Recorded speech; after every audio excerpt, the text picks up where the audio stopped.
एक NEET aspirant जब 2 साल की तैयारी चालू करेगा तो हम सबसे पहले ये लिस्ट डाउन कर लेते हैं कि क्या क्या चीजें उसके पास होनी चाहिए। विजुलाइज करिए कि विराट कोहली को जब मैच खेलने के लिए जाना है तो क्या क्या चीजें होनी चाहिए। कि ऑलमोस्ट एक किट चाहिए होता है, हेलमेट चाहिए, एल गार्ड चाहिए, थाई गार्ड चाहिए, बैट चाहिए और भी बहुत सारी चीजें।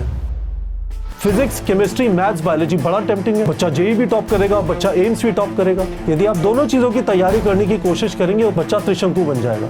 माइकल फेल्प्स ने 28 मेडल जीते हैं। तो आप कहेंगे सर माइकल फेल्प्स के बारे में क्यों बात करूं, इतना बड़ा आदमी है, मेरे बच्चे से उसका क्या लेना देना है। डिसिप्लिन चाहिए क्योंकि वो कुछ सीख रहा था स्विमिंग और अपने आप को प्रोफिशिएंट कर रहा था। जो डेली डिसिप्लिन चाहिए, और माइकल फेल्प्स का डेली डिसिप्लिन फॉर 11 ईयर्स 5 से 6 घंटे डेली स्विमिंग करना, एक रेगुलर स्लीप साइकिल और कोई भी डिस्ट्रैक्शन नहीं। हमें ये नहीं बोल रहा कि आपको माइकल फेल्प्स की तरह 11 साल करना है, पर आपको 2 साल जबरदस्त डिसिप्लिन के साथ तैयारी करनी होगी। पेरेंट्स काफी उत्सुक होंगे कि हमारा क्या रोल है। Your role is a silent fly on the wall. मक्खी होती है, दीवार पर बैठी होती है, बच्चे को पता नहीं चलना चाहिए कि आप मक्खी की तरह बैठे हो, कि क्या रूटीन होगा। बार बार उसे बग मत करिए। डेली 25 MCQ सॉल्व करेंगे। आप यदि उसके पीछे पड़े रहेंगे, बेटा दूध पी ले, बेटा उठ जा, बेटा ये क्या कर रहा है, बेटा वो क्या कर रहा है, तो वो काम नहीं चलेगा। क्या वो सारे टाइम यूट्यूब पे वीडियोस तो नहीं देख रहा है? क्या वो रिवाइज कर रहा है घर पे आके, क्वेश्चन प्रैक्टिस कर रहा है? ड्रीम है, जो ऑब्जेक्टिव है, गवर्नमेंट मेडिकल कॉलेज में सिलेक्शन, बड़े गवर्नमेंट मेडिकल कॉलेज में सिलेक्शन।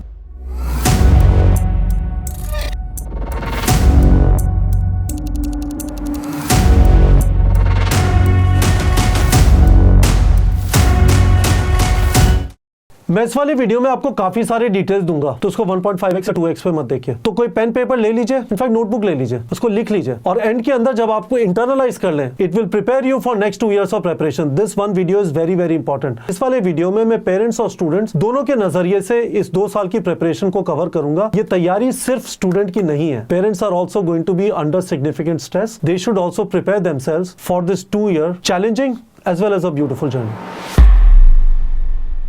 ये वीडियो नीट 2027 एस्पिरेंट्स के लिए है। बोर्ड एग्जाम खत्म हो गए, पेरेंट्स सोच रहे हैं कहां पे एडमिशन कराएं या ऑलरेडी एडमिशन करा चुके हैं। स्टूडेंट सोच रहे हैं कैसे तैयारी करूं, क्योंकि आप सब लोगों ने ये चीज सुनी होगी कि प्रॉपर्ली तैयारी की जाए तो नीट को फर्स्ट अटेम्प्ट में क्लियर किया जा सकता है। गुड न्यूज ये है, majority of the toppers, first 100, first 200 ranks are first attempters. Majority of people who get selected in government medical colleges are droppers. ये वो स्टूडेंट्स हैं जिन्होंने तैयारी चालू की, किसी जगह पे वो कंसिस्टेंसी मेंटेन नहीं कर पाए जो 2 साल की चाहिए होती है, 700 दिन के आसपास की एवरी डे, और उसके बाद उन्हें ड्रॉप करके तैयारी करनी पड़ती है, फिर उनका सिलेक्शन हो जाता है। तैयारी स्टार्ट करने से पहले आपको क्या चाहिए और तैयारी के दौरान क्या चाहिए और किन चीजों का ध्यान रखना है। तो सबसे पहले इस बात को समझिए कि ऑलमोस्ट विजुलाइज करिए कि विराट कोहली को जब मैच खेलने के लिए जाना है तो क्या क्या चीजें होनी चाहिए। आप ऐसे सोचिए कि ऑलमोस्ट एक किट चाहिए होता है, हेलमेट चाहिए, एल गार्ड चाहिए, थाई गार्ड चाहिए, बैट चाहिए। एक नीट एस्पिरेंट जब 2 साल की तैयारी चालू करेगा तो हम सबसे पहले ये लिस्ट डाउन कर लेते हैं कि क्या क्या चीजें उसके पास होनी चाहिए। हमारे यहाँ से पिछले 5 साल में 7000 से ज्यादा स्टूडेंट्स का गवर्नमेंट मेडिकल कॉलेज में सिलेक्शन हुआ है। इस बार का रैंक 1 शुभांशन गुप्ता 720 आउट ऑफ 720। उसे हमारे प्लेटफॉर्म से 25,000 से ज्यादा MCQ सॉल्व किए, 92 मॉक टेस्ट किए। तो when I am talking to you, मैं आपको जब गाइडेंस दे रहा हूं, बता रहा हूं, I am talking with some experience.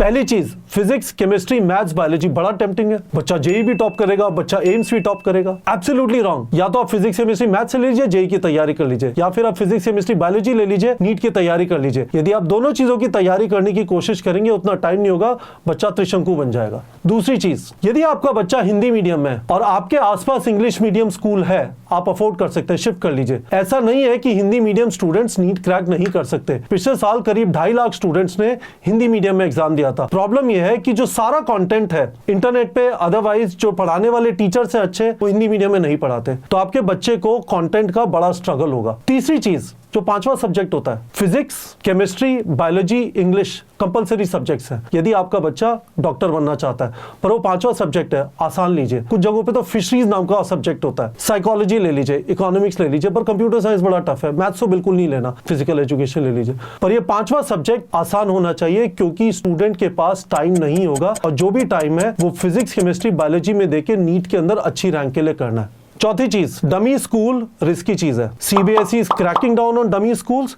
Dummy school में एडमिशन मत कराइए। और जब आप डमी स्कूल में एडमिशन नहीं कराएंगे तो एक चैलेंज ये होगा कि स्कूल में पढ़ा रहे वही चीज कोचिंग में पढ़ाएंगे, डुप्लीकेशन होगा और बच्चे का टाइम वेस्ट होगा। तो जाके प्रिंसिपल को आज ही बोल दीजिए, सर बबुआ मेहनत करेगा, इसको बेमतलब में ना रोज का होमवर्क, ये प्रैक्टिकल, वो प्रैक्टिकल, और टीचर पीछे पड़ी अटेंडेंस के लिए, वो मत करना सर, 2 साल के लिए माफ कर दो। डमी स्कूल वगैरह बंद हो गए, हमें बच्चे को नीट की तैयारी करानी है, खूब मेहनत करेगा, आपके स्कूल का नाम रोशन करेगा, बड़ी रैंक आएगी एम्स के अंदर। पर ये जो मैंने आपको 5 चीजें बताई है, इनको आज सेट कर लीजिए। छठी चीज जो बहुत ज्यादा इंपॉर्टेंट है, और पूरे घर में इस चीज का एग्रीमेंट ले लीजिए, जितनी फिल्में देखनी है, जितना OTT देखना है, जितनी शादियों में जाना है, जितनी वेकेशन लेनी है, अगले 10 दिन में कर लीजिए। उसके बाद जब तक बबुआ गवर्नमेंट मेडिकल कॉलेज में नहीं घुस जाएगा कुछ भी नहीं होगा। बच्चे को डिस्ट्रैक्ट नहीं करेंगे, खुद डिस्ट्रैक्ट नहीं होंगे, एग्जाम्पल सेट करेंगे। घर में फालतू चीजों को लेकर टीवी नहीं चलेगा, घर में सारे टाइम लोग मोबाइल पे नहीं लगे रहेंगे। अब हम चलते हैं कोचिंग का क्या करें, कहां से पढ़ेंगे, कहां से क्वेश्चन प्रैक्टिस करेंगे, कहां से टेस्ट लिखेंगे, किन चीजों का ध्यान रखना है, किन चीजों को इग्नोर कर सकते हैं। अब इस बात को डिस्कस करते हैं कि कोचिंग कहां से करेंगे। बहुत सारे लोगों का मेरे से ये सवाल होता है कि सर हमने इतने सारे वीडियो देखे हैं, बच्चा ऑनलाइन से पढ़ के खूब बड़ी रैंक ला रहा है, ये हो रहा है, वो हो रहा है। मेरा इस बात को लेके जवाब ये है कि ऑनलाइन से सिलेक्शन हो सकता है, सिर्फ ऑनलाइन से घर पे बैठ के तैयारी की जा सकती है, पर उसके लिए एक्सट्रीम डिसिप्लिन चाहिए। आज के बच्चों का सबसे बड़ा चैलेंज ये है कि डिवाइसेस पे जब वो रील देखना चालू करते हैं उसमें 5 घंटे लगे, 7 घंटे लगे, 9 घंटे लगे, और आप उस पे चोर पुलिस का गेम खेलते रहिए। ये क्लासरूम कोचिंग का एक सिग्निफिकेंट बेनिफिट, और मैं आपको ये सब चीज इस चीज के बावजूद बता रहा हूं कि हम लोग क्लासरूम कोचिंग नहीं चलाते, हम लोग बच्चों को क्वेश्चन प्रैक्टिस और टेस्टिंग कराते हैं अपने प्लेटफॉर्म पे। मैं फिर भी ये क्लियरली बता देना चाहता हूं,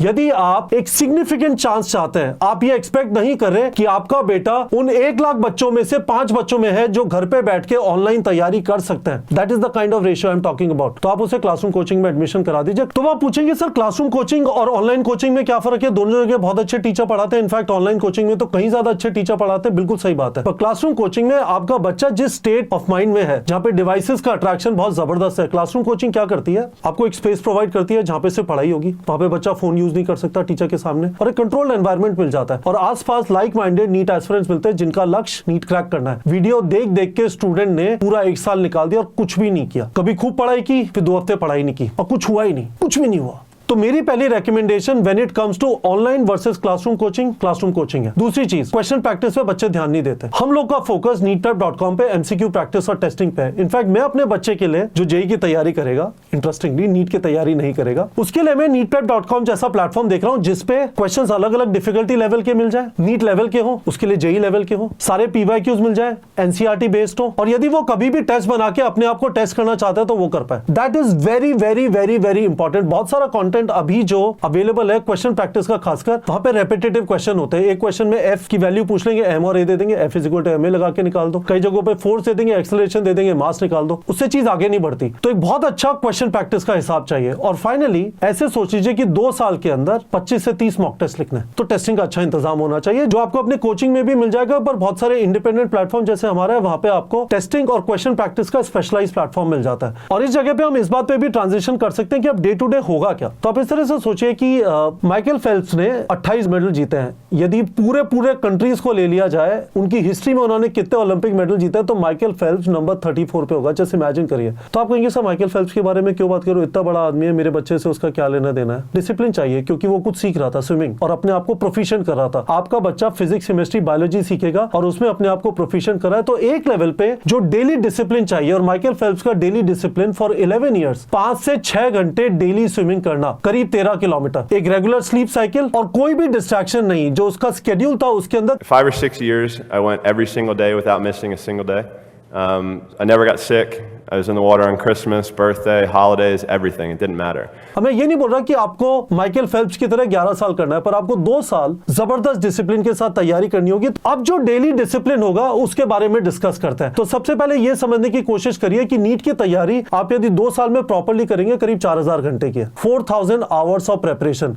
दूसरी चीज ये समझिए कि every 2 hours of lectures should be supported by 1 hour of question practice. तो इसको समझते हैं जरा। नीट सिलेबस के अंदर physics, chemistry, biology 11th 12th, तो फिजिक्स में 11th के अंदर 14 चैप्टर, केमिस्ट्री के अंदर 9 चैप्टर, बायोलॉजी के अंदर 19 चैप्टर, फिजिक्स के अंदर 12th के अंदर 14 चैप्टर्स, केमिस्ट्री में 12 चैप्टर, एनसीईआरटी के अंदर तो 10 ही चैप्टर्स है, पर 2 चैप्टर सॉल्ट एनालिसिस और पी ब्लॉक ग्रुप 13 to 18, और बायो के अंदर 16 चैप्टर। तो फिजिक्स में टोटल 11th और 12th में 28 चैप्टर्स हैं, केमिस्ट्री के अंदर 11th और 12th में 22 चैप्टर्स हैं, और बायो के अंदर 11th और 12th में 32 चैप्टर्स हैं। टोटल 82 चैप्टर्स हो जाते हैं। 82 चैप्टर्स के अंदर हमें प्रोफिशिएंसी चाहिए यदि हमें नीट के अंदर एक बड़ा स्कोर मार के एम्स दिल्ली क्रैक करना है। तो अब ये समझना चालू करते हैं कि कितने घंटे की पढ़ाई है। तो सबसे पहले 82 चैप्टर्स को आप 25 से मल्टीप्लाई कर दीजिए, अप्रोक्सीमेटली 2000 आवर्स। तो 2000 आवर्स के अंदर लेक्चर्स भी हो जाएंगे, एनसीईआरटी की रीडिंग भी हो जाएगी, घर पे आके रिवीजन भी हो जाएगा। ये जो लेक्चर्स हैं जब आप क्लासरूम में कर रहे हैं तो मोटा मोटा इस तरह से समझ लीजिए कि एक साल के अंदर क्लासरूम के अंदर 40 से 45 हफ्ते की पढ़ाई होती है, 2 साल के अंदर करीब 85 से 90 हफ्ते की पढ़ाई होगी, 2 साल आपके पास 104 हफ्ते हैं। तो मोटा मोटा मान लीजिए 80 से 90 हफ्ते के क्लासरूम में लेक्चर्स होंगे। आपका बच्चा किसी भी बड़ी कोचिंग में जा रहा है या किसी भी लोकल कोचिंग स्टैब्लिश कोचिंग में जा रहा है, आपके शहर में 80 से 90 हफ्ते की पढ़ाई है। हर हफ्ते करीब 12 घंटे के लेक्चर्स होंगे। उसके बाद बच्चा घर पे आके एनसीईआरटी पढ़ेगा, रिवाइज करेगा, टोटल 2000 घंटे मान लीजिए। दूसरी चीज एमसीक्यू प्रैक्टिस। अब आपको रेगुलरली एमसीक्यू प्रैक्टिस करनी है। ये नहीं चलेगा कि बच्चा भी पढ़ रहा है, बाद में एमसीक्यू प्रैक्टिस कर ले, बाद में कुछ याद ही नहीं रहेगा। 82 चैप्टर्स और हर एक चैप्टर का करीब 12 घंटे का एमसीक्यू प्रैक्टिस मान लीजिए, करीब 1000 घंटे हो जाते। तो 2000 घंटे की थ्योरी, 1000 घंटे के लेक्चर्स। अब तीसरी चीज मॉक टेस्ट, 25 से 30 मॉक टेस्ट, अप्रोक्सीमेटली 500 आवर्स मान लीजिए। अब आप कहोगे सर टेस्ट तो सिर्फ 3 घंटे का होता है, 20-20 घंटे। टेस्ट से पहले बच्चा रिवाइज करेगा, टेस्ट के बाद पोस्टमार्टम करेगा। यदि टेस्ट से पहले रिवाइज नहीं कर रहा तो is wasting a golden opportunity to understand कि उसका लेवल क्या है। टेस्ट से उसे एग्जैक्टली पता चलेगा कौन सी चीज आती है और कौन सी चीज नहीं आती। तो इसलिए ये रीजन नहीं होना चाहिए टेस्ट में खराब परफॉर्मेंस का कि मैं रेडी नहीं होके गया था, मैंने पढ़ा नहीं था, मैं भूल गया। बिल्कुल भी नहीं। अच्छी तरह 12 से 13 घंटे का रिवीजन करना है, 3 घंटे टेस्ट लिखना है और 2-3 घंटे का उसका पोस्टमार्टम करना है। तो 20 घंटे हो गए। अप्रोक्सीमेटली 25 के हिसाब से चलेंगे तो 500 घंटे का ही हो गया। तो 2000 घंटे के लेक्चर्स और बाकी थ्योरी, 1000 घंटे का एमसीक्यू प्रैक्टिस और 500 घंटे का मॉक टेस्ट। 2000-1500 फाइनली 500 से 600 घंटे नीट एस्पिरेंट के जाने चाहिए अपने वीक चैप्टर्स के ऊपर। तो 1000 घंटे की क्वेश्चन प्रैक्टिस की, 500 घंटे का मॉक टेस्ट लिखा। इनसे बच्चे को पता चलेगा कि कौन सी चीजें आती है, कौन सी चीजें नहीं आती। जो चीजें नहीं आती हैं उस पर जब आप बार बार प्रैक्टिस करेंगे उससे स्कोर इंप्रूव होगा। जो एस्पिरेंट टाइम पास है, गलती हुई जा रही है, करे जा रहे हैं, हुई जा रही है, करे जा रहे हैं, mindless MCQ practice, mindless testing, कुछ नहीं पता क्या हो रहा है। जो बच्चा समझ से देख रहा है, और यहाँ पे पेरेंट्स का भी बहुत जबरदस्त रोल हो सकता है और मैं डिस्कस करूंगा उसे, वो इस जगह पे कंटिन्यूअस इंडिकेशन, ऑलमोस्ट टेस्टिंग और क्वेश्चन प्रैक्टिस हमारे प्लेटफॉर्म पे जब बच्चे करते हैं, एंड में आके कहते हैं कि सर ऐसा लग रहा था बिल्कुल नेविगेटर मिल रहा है, इसको करो, इसको मत करो। ये चीज आती है एनिमल किंगडम की, पर ये चीज breathing and exchange of gases में रेगुलेशन ऑफ रेस्पिरेशन समझ ही नहीं आ रहा। जब मैंने पढ़ना चालू किया तो लॉज ऑफ मोशन अच्छी तरह समझ आ रहा था, वर्क एनर्जी पावर के अंदर इस वाली जगह पे प्रॉब्लम हो रही थी, या रोटेशन मोशन में मोमेंट ऑफ इनर्शिया के क्वेश्चन नहीं हो पा रहे थे। सारी चीज फिजिकल केमिस्ट्री में समझ में आ रही है, some basic concepts of chemistry, thermodynamics वगैरह, पर इक्विलिब्रियम में तकलीफ हो रही है और उसमें भी स्पेसिफिकली सॉल्ट हाइड्रोलिसिस में तकलीफ हो रही है।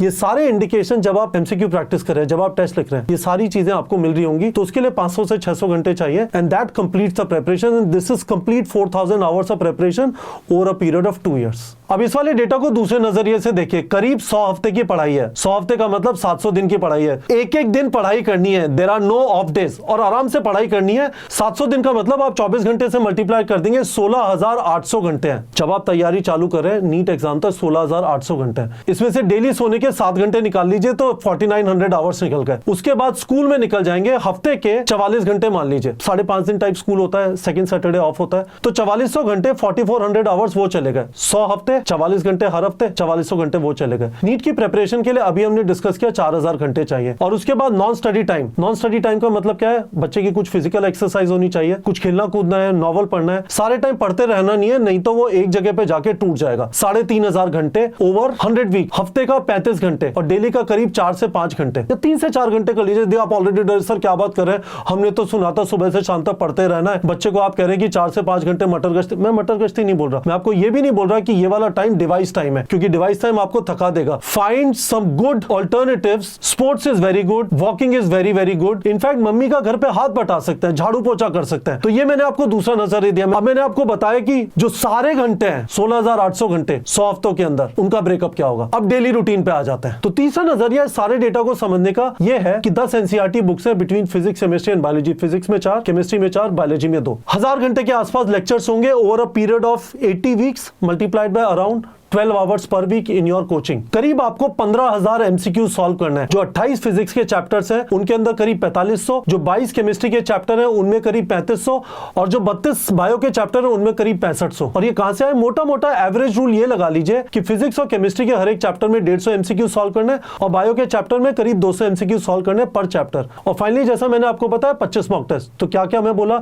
10 एनसीईआरटी की किताबें, 1000 घंटे के लेक्चर, 15000 एमसीक्यूज और 25 मॉक टेस्ट। और इसके उसके अलावा आपके घंटे जाएंगे अपने वीक चैप्टर फिक्स करने में, जो आपको एमसीक्यू प्रैक्टिस और मॉक टेस्ट करके मिल रहा है। यही चीज हम कराते हैं। पर ये मैंने आपको तीसरा नजरिया बता दिया, और अब मैं आपको एक फाइनल नजरिया बताता हूं बच्चे का डेली रूटीन क्या होना चाहिए। आपको ऑलरेडी कुछ समझ में आ रहा होगा कि डेली रूटीन, वीक से डेली रूटीन को निकालना बहुत मुश्किल नहीं है, पर फिर भी एक बार डेली रूटीन को समझ लेते हैं, क्योंकि it is very very important. जिन लोगों का सिलेक्शन नहीं होता फर्स्ट अटेम्प्ट में, उनका 2 साल में कोई रूटीन ही नहीं बनता। जस्ट इमेजिन करिए, कभी 6 बजे उठे, कभी 8 बजे उठे, कभी स्कूल गए, कभी नहीं गए, और एक जगह पे जाके कोचिंग में जाना बंद कर दिया, या फिर कोचिंग में जाते थे, पहली रो से स्टार्ट हुए, धीमे धीमे करके लास्ट रो पे पहुंच गए, अब वहां पे आप जा रहे हैं गर्लफ्रेंड बॉयफ्रेंड के लिए, और जब क्लास में नहीं होते, जाते समय मोमोज खाते हैं, आते समय मोमोज खाते हैं, और आपको लगेगा कि सर क्या कर रहे हो, इस चीज के लिए पैसे दे रहे हो। नहीं, डरने की बात नहीं है। You have to understand that we have to work on certain things. बच्चे में अभी जोश होगा, ये जोश धीमे धीमे खत्म होगा जब उसे लगेगा कि ट्रेन छूट रही है, जब कोचिंग में पढ़ाया जा रहा है but I am not able to keep up. और इस कीप अप के लिए daily routine is very very important. Routine कुछ इस टाइप का दिखाई देगा कि बच्चा सुबह 6 बजे उठेगा, रेडी वगैरह होकर 8 बजे स्कूल पहुंचा, 8 से 2 बजे तक का स्कूल हुआ, वापस आया, खाना वाना खाया, थोड़ा रेस्ट वगैरह किया, 4 से 7 बजे तक की कोचिंग होगी, वापस आया। आप मोटा मोटा ये मान लीजिए कि 8 से 9:30, घर पे आते आते 8 वगैरह बज गए, 8 से 9:30 उसको ब्रेक चाहिए। यदि वो ब्रेक नहीं लेगा तो 1-2 दिन कर लेगा, उसके बाद थक जाएगा। 9:30 बजे खाना वाना खा लिया, उसके बाद बैठ जाए, रिवाइज कर ले जो कोचिंग में पढ़ा गया। हर रोज रिविजन जरूरी है। और उसके बाद 10 बजे से 11:30 बजे तक जब वो सोएगा, it is very very important कि वो 25 MCQs कर ले और उससे पहले रिवाइज कर ले। यदि ये रेगुलर बेसिस पे, यदि ये रूटीन नहीं बना, और इस रूटीन में ज्यादातर कोचिंग जो होते हैं 4 डेज अ वीक होता है, सैटरडे संडे को नहीं होते। यदि आप वीकेंड बैच चूज करें तो पहले 5 दिन नहीं होते हैं। तो हर वो टाइम जो बीच में मिल रहा है, जो पढ़ाया गया उसका रिविजन करना है और उससे रिलेटेड क्वेश्चन प्रैक्टिस करना है। 1 हफ्ते का बैकलॉग उसी हफ्ते में फिनिश हो जाना चाहिए। यदि ये बैकलॉग अगले हफ्ते पे जा रहा है तो अगले हफ्ते का बैकलॉग और बड़ा होकर उसके बाद वाले हफ्ते पर जाएगा, और उसके बाद बच्चे की पीठ झुक जाएगी विदिन 2 मंथ्स। और यदि वो उस रफ्तार को पकड़े रखा, जो कोचिंग में पढ़ाया, घर पे आके रिवाइज किया, उससे रिलेटेड क्वेश्चन प्रैक्टिस, मोटा मोटा रूल अपने दिमाग में ये है कि 25 MCQs डेली सॉल्व करना है। तो बाय द वे हमारे प्लेटफॉर्म पे तो बच्चे का एक प्रोफाइल भी बनता जाएगा। जब वो क्वेश्चन प्रैक्टिस करेगा, उसे कहीं पे जाके ढूंढने की जरूरत नहीं कि उसने कितने क्वेश्चन सही किए, कितने गलत किए। उसको परफॉर्मेंस स्नैपशॉट में दिखाई देने लगेगा कि ये वाले चैप्टर्स के अंदर करेक्ट परसेंटेज अच्छा है और इन वाले चैप्टर्स में कम है। इन वाली जगहों पे मैंने सफिशिएंट क्वेश्चन प्रैक्टिस किया, विच इज फिजिक्स केमिस्ट्री के चैप्टर में एटलीस्ट 150 क्वेश्चन पर चैप्टर, और बायो के चैप्टर में एटलीस्ट 200 क्वेश्चंस पर चैप्टर। तो वो भी दिखाई दे जाएगा कि बच्चे ने प्रेशर के चक्कर में कहीं पे सिर्फ 15-20 क्वेश्चन ही तो प्रैक्टिस नहीं किए और करेक्ट परसेंटेज बहुत कम तो नहीं चल रहा। तो ये वाला जो रूटीन है, this becomes very very important. बच्चे को मोटा मोटा 12 घंटे डेली पढ़ाई करनी है, इंक्लूडिंग गोइंग टू स्कूल। 12 घंटे मल्टीप्लाइड बाय 7 आप करेंगे तो 84 आवर्स होते हैं। 84 आवर्स में से 44 आवर्स स्कूल में जा रहे हैं। 40 घंटे की पढ़ाई करनी है बच्चे को, जिसमें से उसके 12 घंटे करीब कोचिंग में जा रहे हैं। कोचिंग में आने जाने के लिए और 12 घंटे लगा लीजिए, 24 घंटे हो गया। 16 घंटे का self study which includes MCQ practice. Saturday Sunday को थोड़ा एक्स्ट्रा पढ़ना पड़ा, पढ़े तो सिलेक्शन हो जाएगा और बहुत अच्छी रैंक आ जाएगी। But this is what it comes down to. पर इस बात को समझ लीजिए, यदि आपको नीट एस्पिरेंट है, ये बोझ लग रहा है, एज अ पेरेंट आप डर रहे हैं कि मैं अपने बच्चे को मीट ग्राइंडर में तो नहीं डाल रहा, तो मैं आपको ये बता देना चाहता हूँ, मेरा बच्चा जब मैथ्स का एग्जाम लिख के आया, बड़ी मेहनत की थी उसने, कहता पापा पूरे आ रहे हैं। पता नहीं पूरे आएंगे नहीं आएंगे, पता चल जाएगा। बहुत खुश था। जिन टीचर से पढ़ा उनको फोन किया उसने, थैंक यू बोला। एक टीचर के आके 5 हुए। आपने भी वो वाली फील महसूस की होगी, जो रील देख के सेटिस्फैक्शन मिलता है, जो OTT देख के सेटिस्फैक्शन मिलता है, और जो पढ़ के किसी गोल के लिए और उसमें अच्छा करके जो सेटिस्फैक्शन मिलता है, उसका लेवल कंप्लीटली डिफरेंट है। ये जो सारी नालायकी वाली चीजें हैं जो आपका टाइम वेस्ट करते हैं, you never get a good feeling. आपको लगता है कि आप मजबूर थे और आपको किसी जानवर ने आके पकड़ लिया। जब आप पढ़ते हैं और उसके बाद कुछ अचीव करते हैं, जब आप स्विमिंग सीखना चाहते थे, बहुत अच्छी स्विमिंग कर पा रहे हैं, जब आप बैटिंग करना चाहते थे, बहुत अच्छी बैटिंग कर पा रहे हैं, जब आप डांस सीखना चाहते थे, जब आप सिंगिंग सीखना चाहते थे, बहुत मेहनत की उस चीज के लिए, आप गिटार सीखना चाहते थे। फिजिक्स केमिस्ट्री बायोलॉजी नीट की तैयारी भी बहुत ज्यादा डिफरेंट नहीं है। It requires rigour, it requires discipline. आपको इंस्टेंट ग्रेटिफिकेशन नहीं मिल रहा चॉकलेट खाने का और रील देखने का, पर जो ग्रेटिफिकेशन मिलेगा वो इन सब चीजों से कहीं ज्यादा बेहतर है। इस बात को ध्यान रखिएगा, इस एटीट्यूड से करिएगा, इसको बोझ की तरह मत लीजिएगा। चलिए अब नेक्स्ट चीज पे आ जाते हैं। पेरेंट्स काफी उत्सुक होंगे कि हमारा क्या रोल है। Your role is a silent fly on the wall. मक्खी होती है, दीवार पे बैठी होती है, बच्चे को पता नहीं चलना चाहिए कि आप है वहां पे, मक्खी की तरह बैठे हुए हैं। कुछ चीजों पे एग्रीमेंट ले लीजिए कि क्या रूटीन होगा, है ना। बार बार उसे बग मत करिए। 6 बजे उठना है, रात को 11:30 बजे सोना है। डेली 25 MCQ सॉल्व करेंगे। शुभान सेन गुप्ता, जिसका 720 आउट ऑफ 720 था नीट 2024 में, उसे क्लासरूम कोचिंग ज्वाइन कर रखी थी नागपुर के अंदर और हमारे प्लेटफॉर्म से क्वेश्चन प्रैक्टिस करता था। तो आपको परफॉर्मेंस स्नैपशॉट के अंदर एक्चुअली दिखाई दे जाएगा कि आपके बच्चे ने जो भी चैप्टर आपके कोचिंग में चल रहे हैं उसमें कितने क्वेश्चन प्रैक्टिस किए, कितने सही हुए, कितने गलत हुए। And that is a good data to have. जब आप उसके साथ डिनर करें तो आप डिस्कस कर सकते हैं कि बेटा कुछ तकलीफ हो रही है, कुछ समझ में नहीं आ रहा, बेटा ये वाला चैप्टर तो आपका काफी अच्छा चल रहा है, इसमें 90% से ज्यादा करेक्ट है, पर ये वाले चैप्टर में से 65% ही करेक्ट है, क्या इश्यू हो रहा है, what is your plan to fix that. आप यदि उसके पीछे पड़े रहेंगे, बेटा दूध पी ले, बेटा उठ जा, तो वो काम नहीं चलेगा। कुछ स्पेसिफिक चीजों पे 25 MCQs डेली आप चेक कर सकते हैं कि उसने अपनी नोटबुक में लिखा क्या वो सारे टाइम यूट्यूब पे वीडियोस तो नहीं देख रहा है, क्या वो रिवाइज कर रहा है घर पे आके, क्वेश्चन प्रैक्टिस कर रहा है। एक और चीज जो बहुत इंटरेस्टिंग है देखने की, वो ये है कि क्या वो लेक्चर्स के अंदर नोट्स लेता है नहीं लेता। घर पे आया और आपको उसकी नोटबुक खाली दिखाई दे रही है तो it is a huge warning sign. आराम से डिस्कस करने की जरूरत है। और आप एक चीज और समझ लीजिए, आपको अपने बच्चे के ऊपर गुस्सा करने का हक नहीं है। यदि आप उससे गुस्सा करेंगे, ज्यादा से ज्यादा 1-2 बार कर लेंगे, यदि आपने रेगुलरली गुस्सा किया तो आपकी बात सुनना बंद कर देगा, आपको बताना बंद कर देगा, और फिर चोर पुलिस का गेम चल रहा होगा, पकड़ते रहिएगा और आप परेशान हो जाएंगे। यदि आप उसके साथ वॉक पे जा सकते हैं, he is okay with it, fantastic. या कुछ और फिजिकल एक्टिविटी कर रहे हो, बिकॉज मेंटली और फिजिकली फिट रहना बहुत ज्यादा जरूरी है। तो again you are a silent fly on the wall, dinner time discuss वगैरह कर सकते हैं और कुछ चीजों को पकड़ के रख लीजिए, and that would be enough. यदि आपको समझ नहीं आया, एक बार इस वाले पोर्शन को वापस देख लीजिए। तो फाइनली मैं आपको 3 चीजों के बारे में कॉशन करना चाहता हूं, फिर इस वीडियो को खत्म करेंगे। तो पहली चीज मैं आपको ये बताना चाहता हूं, जिसके बारे में आपको कॉशन होना है, अच्छे टीचर से पढ़ के ये गारंटीड नहीं है कि सिलेक्शन होगा, ये मिथ है। जब मैंने माइकल फेल्प्स की बात की, मैंने उनके कोच की बात की कि कोच का रोल इंपॉर्टेंट है, पर कोच का रोल ये नहीं है कि मैंने बता दिया और बच्चे का सिलेक्शन हो जाएगा। बच्चे को जो भी बताया गया है उसको यदि प्रैक्टिस में नहीं डाला, क्वेश्चन प्रैक्टिस नहीं किए, टेस्टिंग नहीं किया, तो सिलेक्शन नहीं होगा, कितना भी अच्छा टीचर हो। यदि अच्छे टीचर की वजह से सिलेक्शन हो जाता तो जो बड़े बड़े इंडस्ट्रियलिस्ट हैं उन सबके बच्चे एम्स दिल्ली में होते, एक के भी नहीं है। क्योंकि चाहिए यह कि किसी ने बताया और उसके बाद अच्छी तरह प्रैक्टिस किया।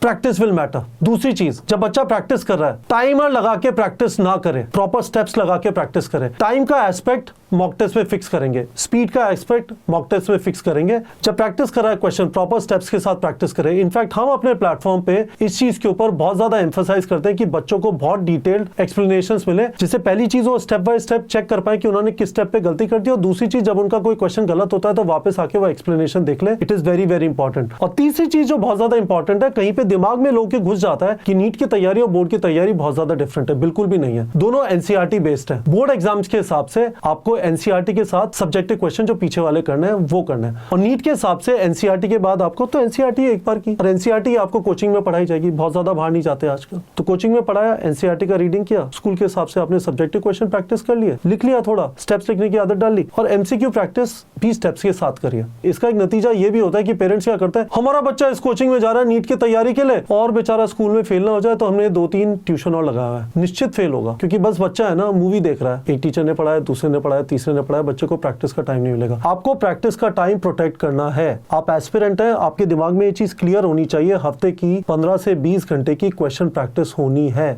और उसका एक बहुत बड़ा जो मेंटल ब्लॉक आपको ब्रेक करना पड़ेगा, जिससे बाहर निकलना पड़ेगा, वो ये है कि नीट और बोर्ड एग्जाम की तैयारी बहुत सिग्निफिकेंटली डिफरेंट है। एक्चुअली बहुत सिग्निफिकेंटली डिफरेंट नहीं है, दोनों के पेपर एनसीईआरटी बेस्ड आते हैं, परफेक्टली एनसीईआरटी बेस्ड। इनफैक्ट जब से एनटीए ने पेपर कराना चालू किया है 2019 से अभी तक 13 पेपर कराए, 2024 तक 5 क्वेश्चन आउटसाइड एनसीईआरटी आई है। जस्ट इमेजिन करिए, is it worth wasting time on resources outside NCERT. तो ये था पूरा नजरिया। मैंने इस वाले वीडियो में पेरेंट्स का क्या रोल होगा वो भी कवर किया, और मैंने आपको कुछ फाइनल क्वेश्चन पॉइंट्स भी बताया। आपका कोई भी सवाल है वीडियो के कमेंट सेक्शन में हमसे पूछ सकते हैं। हम लोग फोकस करते हैं बच्चों की नीट की तैयारी कराने में, हम लोग का फोकस एमसीक्यू प्रैक्टिस और टेस्टिंग के ऊपर है। हमारे यहाँ से पिछले 5 साल में 7000 से ज्यादा स्टूडेंट जिन्होंने हमारे यहाँ से क्वेश्चन प्रैक्टिस और टेस्टिंग किया, उनका सिलेक्शन हुआ। इसलिए बहुत जबरदस्त कॉन्फिडेंस है, और हमारा ऐसा विश्वास है कि नीट में सिलेक्शन एमसीक्यू प्रैक्टिस और टेस्टिंग से होता है, बाकी सब हवा है। इस बात का ध्यान रखिएगा। यदि आपको लग रहा है कि आपका बच्चा पेन चला रहा है, आपको लग रहा है कि प्रॉपर्ली क्वेश्चन प्रैक्टिस कर रहा है, स्टेप्स के साथ क्वेश्चन प्रैक्टिस कर रहा है, और हर 15 दिन में मॉक टेस्ट लिख दे रहा है, और इस चीज को 2 साल बचा पाता है, फर्स्ट अटेम्प्ट में हर हालत में